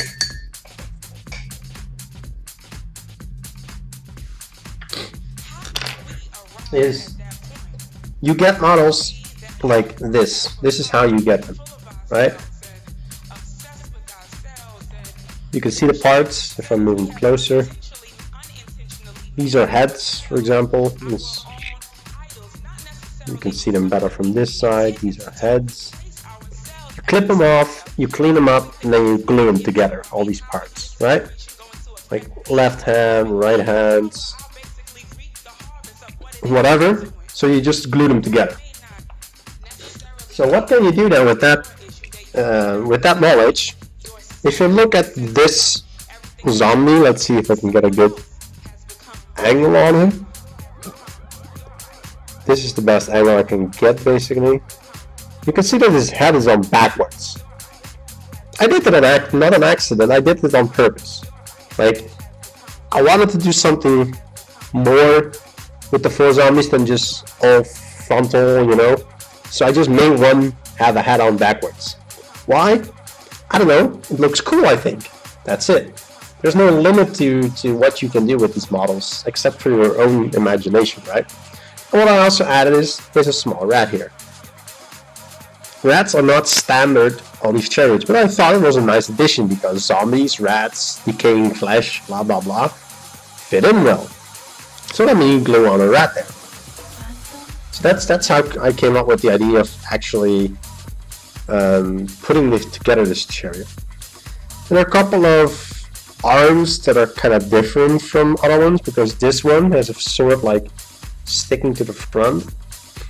I really had to cut the arm up quite a bit to actually reach that goal. I had to snip off some of the shoulder and remake it. But another question is, how do I want to make those? Because I want to make them uniform, but I do not want to make them boring uniform, right? So what do is, this is one of my original zombies coloring. Simple, basic, like purpley flesh color with green guts because they're decaying, whatnot. So that's one part of my zombie regiment, and the other part of my zombie regiment is, let me take a little bit better one for coloring. Is this one? Is blue zombies. They're more ghost zombies, right? But, well, basically no guts. It's just simple zombies. I don't really have one with guts spilling out, so what I want to do, what I think I want to do, is I have 2 of them with red pants, right? This one here, and this one here. And I have one with blue here. I don't know if you can see that one. There we go.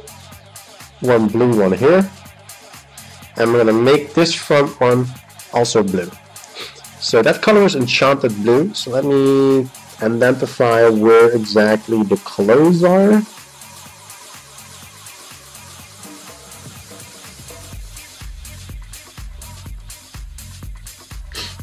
Okay.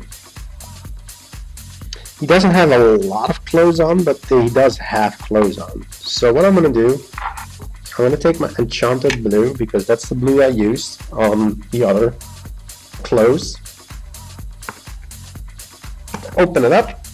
And that's my bleach bone. That's not my blue. That's not my blue. That's not my blue. Where is, there it is. I was about to say, like, where's my blue?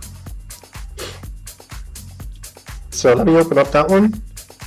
Make sure that most of the paint this back in the jar. There's only like enough left over for you to paint. Let's mix it up a little bit here, because it was really looking kind of weird. So I'm just gonna add on the clothing part of this dude. He has some kind of chainmail, so I'm definitely gonna make that silver. And like again, I'm just gonna make sure that I get the base colors done of this zombie, so I have my two directions I want to go with coloring on these zombies. So what I'm going to do is I'm going to make sure that I make them recognizable which color scheme I'm doing on which zombie. Then I'm going to take my own zombie regiment that I already painted in most of its colors, and then I'm going to make sure that those two look alike.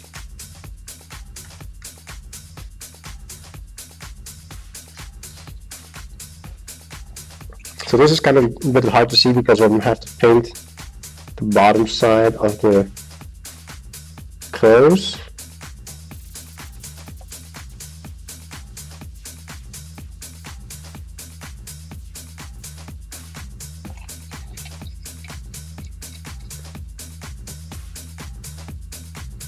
I do want to give you guys like an angle to look, but it's sometimes really hard to do.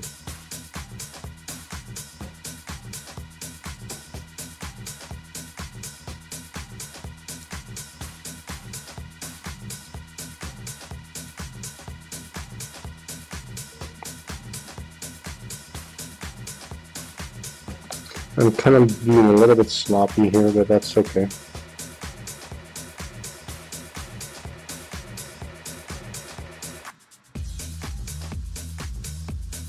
I'm gonna have to redo the flash completely anyway, so. This is the hard part, is I have to do like the clothing on the back of him. So I'm gonna have to put my brush through, as you can see. Like I'm going under the choke of the yoke of whatever it's called, of the chariot, and I actually have to paint the zombie like this. So this can be tricky work at times, but it's kind of hard to do this before you glue it together. Technically the zombies could have been done together, could have been done before I glued them together, but I decided to not to do it like that, so that was my decision. I have to live with it. So I really have to look perfectly well where clothes end, like the normal flaps of clothes and like accessories like a belt and stuff. Sometimes hard to see, especially on models like this where there's a huge amount of detail already.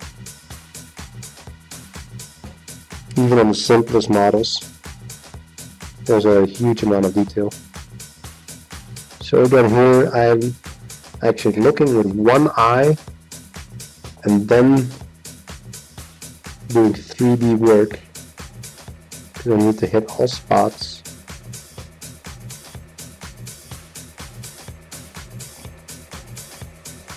Coming in from this side again. Sometimes you're working with like, you don't have more vision than like 3 millimeters through some kind of special, some kind of model, right? So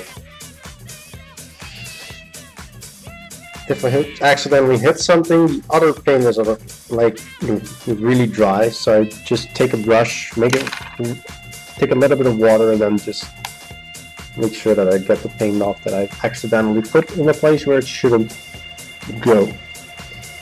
So again, like I need to make sure I hit everything.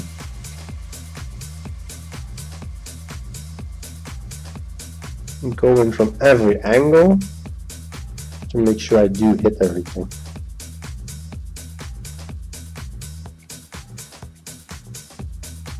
So his guts are coming out. That's gonna be a different color, of course. We need to do it from this angle as well.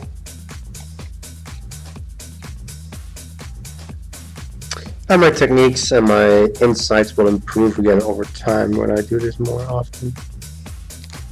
Sometimes I just also do like this. Can I do that? Nope, I cannot. Can I do it from this side? Yes, I can. Still, most of the stuff needs to be going through this side. Sure, it'll take it up a little bit higher.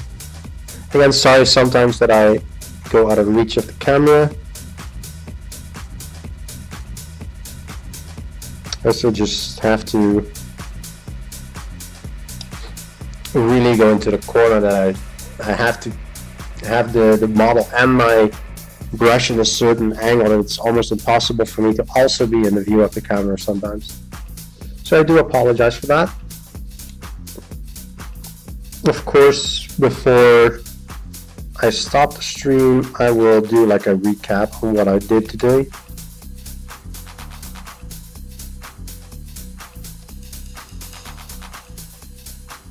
So you're not going to miss anything super special when I pull away from the camera for like a second or two to do something. Now you can see that it's blue. This model is blue now. There's blue clothing. There's like chainmail on top of the blue, so that I don't have to paint that blue. And I'm going to check it. It's a little bit. It's not a lot of clothing that it has, so in that regard it's going to be a lot of flash, but it does have some nice details, like the stomach is coming out. It has like a cloth belt, something like that. It has like a rope here with a wooden leg.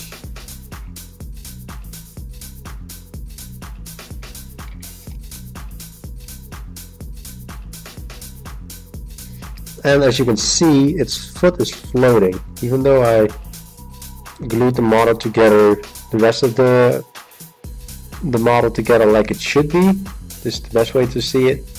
I'm probably gonna do like half a skull or something, that it's stepping on half a skull, but that's something for the base to work on. But that's something I'm actually already thinking about in this stage.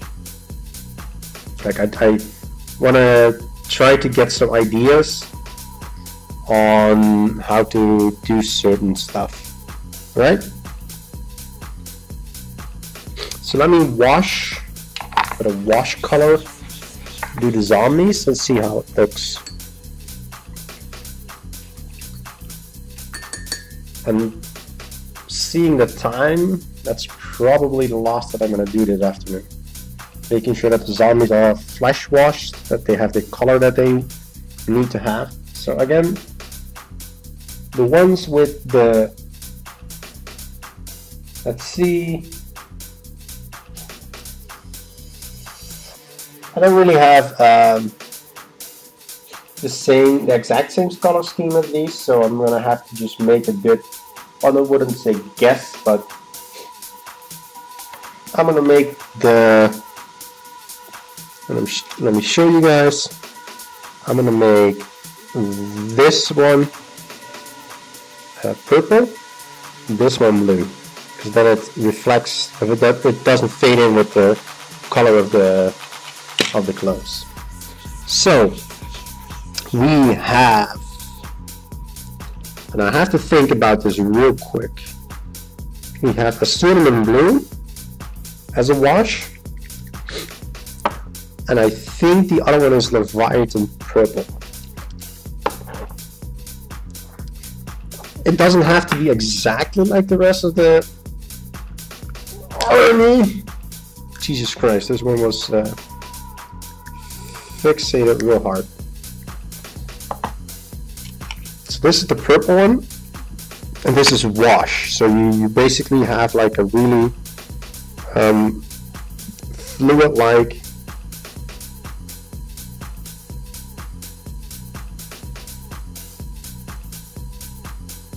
so this is definitely the base color.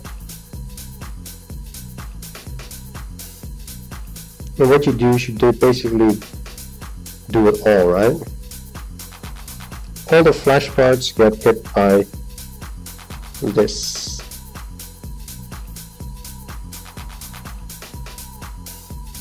And at first when you see it, it's a really strong color. But then once you start highlighting it and stuff, you'll see that it really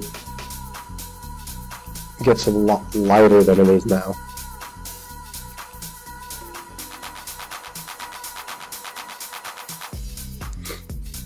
You can see the head. It's really purple, pink, violet-like. This is flesh. Okay, cool, this is flesh.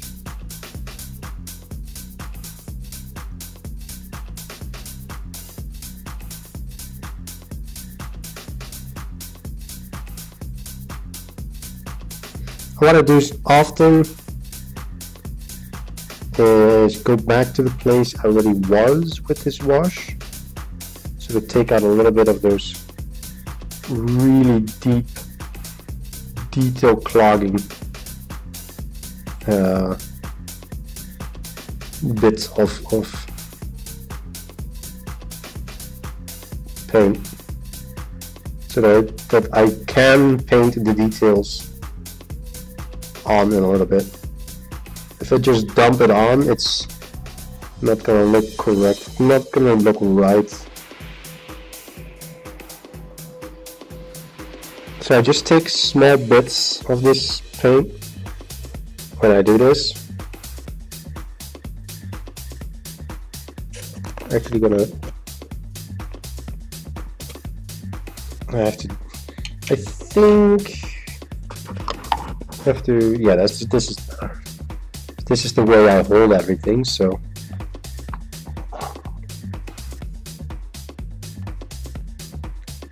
So I can lean nicely on my chair and you have a better view of what's going on. A little bit more here to this side. This is perfect.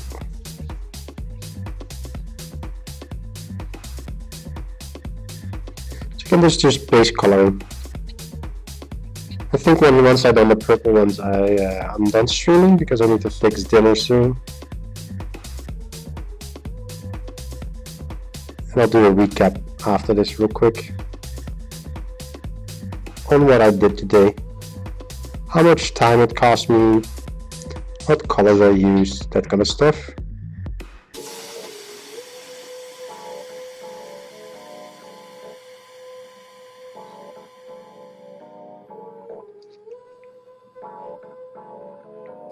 And tonight I'll probably stream some ladder. I haven't streamed ladder in a couple of days. I did play some ladder, but not really streaming. I definitely want to work on a couple of strategies in different matchups. Especially PvZ I want to improve a lot upon. It's definitely my worst matchup. My PvP is actually really strong now. So if I'm going to play tonight, ladder tonight, common tonight, I'm going to work on my PvZ the most, and my PvT and my PvP will be strong, will be the solid same strategy.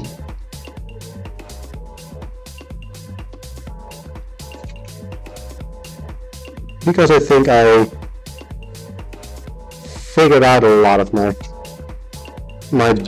weaknesses in my builds and how to properly adjust to them,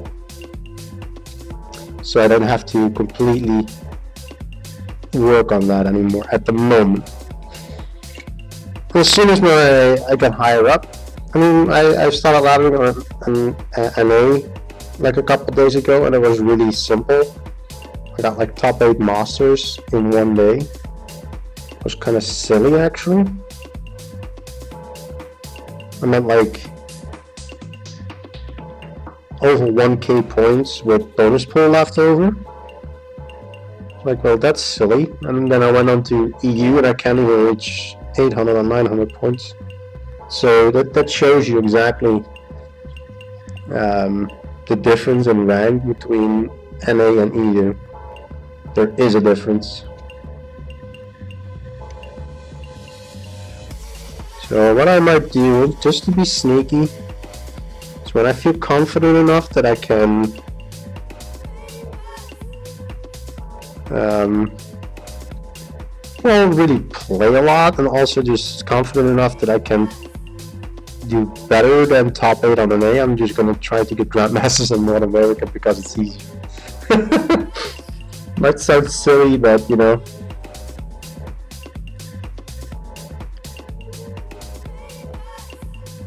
It's still the fact that it looks better that even if on an A, Grandmaster Protos coaching or Master Protos coaching, I think is a huge deal.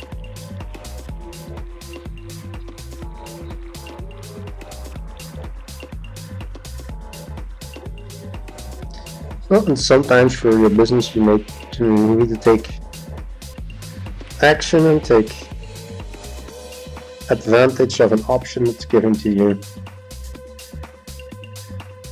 If you don't, well, why? Then it's not the best business opportunity, right?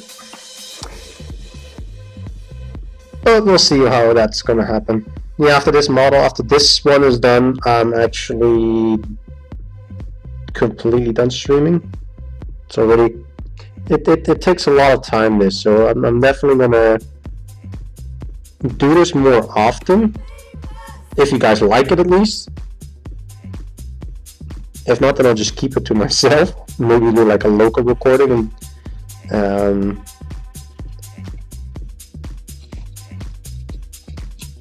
do a local recording and then just put it up on YouTube or something. I'm not quite sure if people really like this live streaming, so with this type of thing to watch. So I'm gonna see what the responses are throughout the community and see if I actually want to be doing more with this.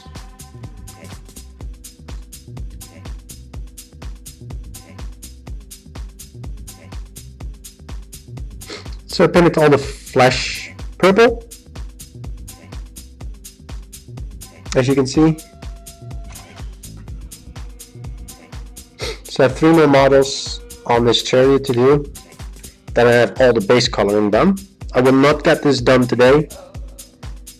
I will probably do this next time. Today it took a lot of time away from streaming by just making sure everything was prepped, making sure that I could just non-stop keep painting instead of interrupting myself constantly. So like I said, I'm going to do a small recap of what I did today, what I want to do the next time, and I'll finish up for now.